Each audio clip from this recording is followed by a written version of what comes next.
Antonio María Hernández en línea, constitucionalista cordobés. ¿Qué tal, Antonio? ¿Cómo le va? Buen día. ¿Cómo estás, Jorge? Muy bien. Sé que están viajando a Santa Fe, se reúnen los constituyentes de la década como de perdida, ganada, del 90. Nos reunimos el día viernes porque se cumplieron los 160 años de la fundación del Club del Orden, que junto con el Club del Progreso son los más antiguos clubes políticos de la Argentina, y al cual habían asistido los constituyentes del 53. En ese marco, nosotros hicimos un documento que, bueno, ya fue firmado y ha empezado a ser difundido, donde hacemos referencia a las graves violaciones constitucionales que hay en distintos aspectos. Empezando por el tema de las 3 leyes del Consejo de la Magistratura, la de virtual eliminación de las medidas cautelares y también la de creación de nuevas cámaras de casación. Después hacemos referencia a que la libertad de prensa está seriamente amenazada en la Argentina, lo mismo que el derecho de acceso a la información. Después mencionamos los problemas del sistema republicano y de la forma federal de Estado. Y después nos referimos a las graves violaciones de derechos económicos, sociales y culturales de vastos sectores de la población, y en particular también hacemos referencia al problema de los pueblos originarios, porque no se están respetando sus derechos.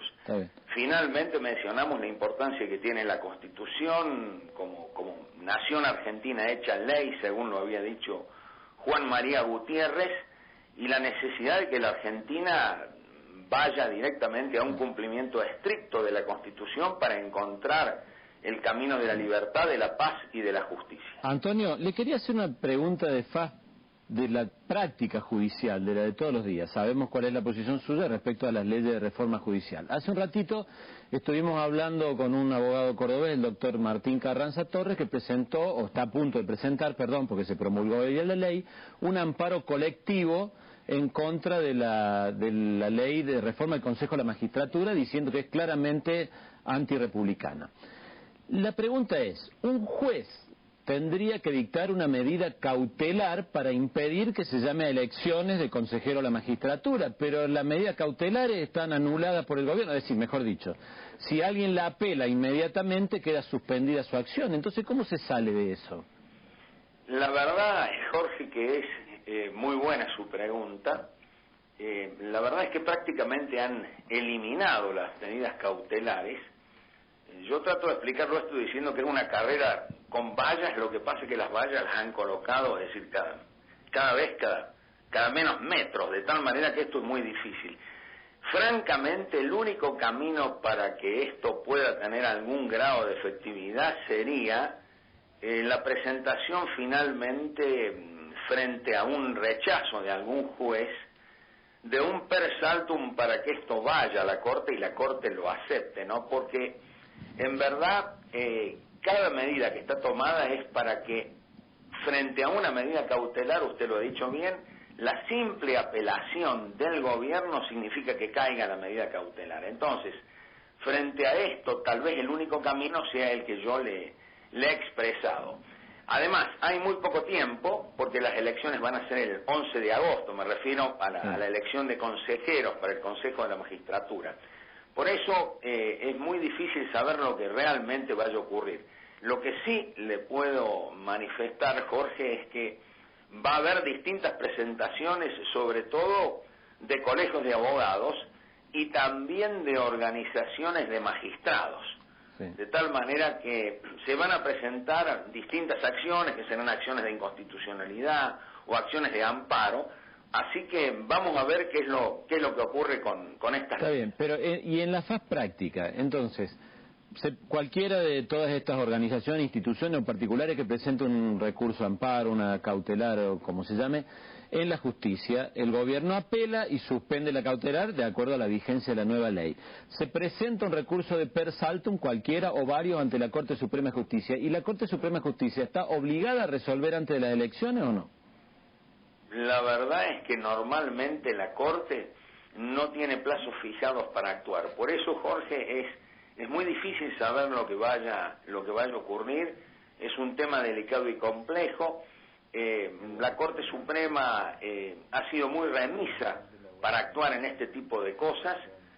Usted tenga presente que hubo una impugnación de constitucionalidad de la anterior ley de reforma de Consejo de la Magistratura, la 26.080. Eso se hizo en el 2006. Hubo impugnación de inconstitucionalidad y todavía no resolvió la Corte Suprema. Claro. No, digo que tema complejo, porque, a ver, supongamos que un juez declare inconstitucional el hecho de que las cautelares quedan anuladas con la sola apelación.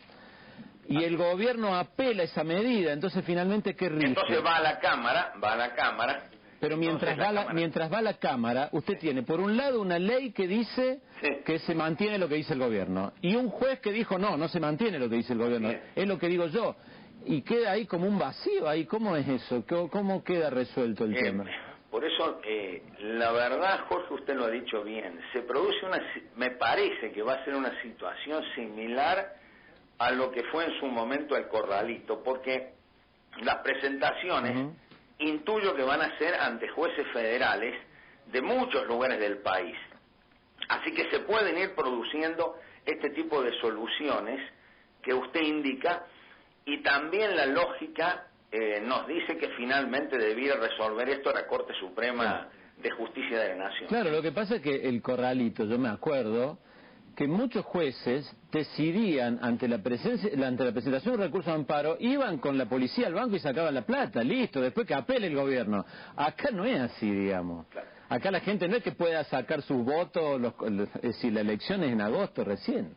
De manera que es un poquito más complicado de ese punto de vista. Yo creo que sí, sobre todo porque hay poco tiempo, Jorge. Entonces, hay que ver si finalmente queda vigente alguna medida cautelar que suspenda la elección. Y yo no le puedo decir si esto, es decir, un juez de qué instancia va a ser el que va a poder mantener la medida, o si esto será, o si actuará, digamos, excepcionalmente la Corte Suprema por vía del per saltum. Es una situación evidentemente compleja y es muy difícil saber lo que vaya a ocurrir.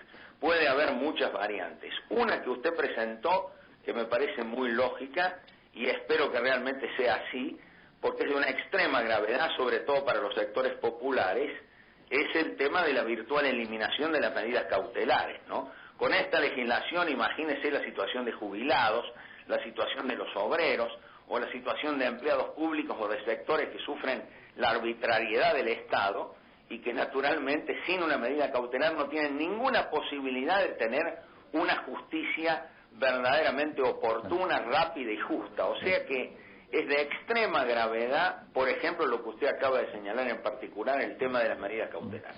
Antonio, muchas gracias, muy amable, que le vaya usted bien. Hasta luego. Antonio María Hernández, constitucionalista cordobés. Seguimos en Arriba Córdoba.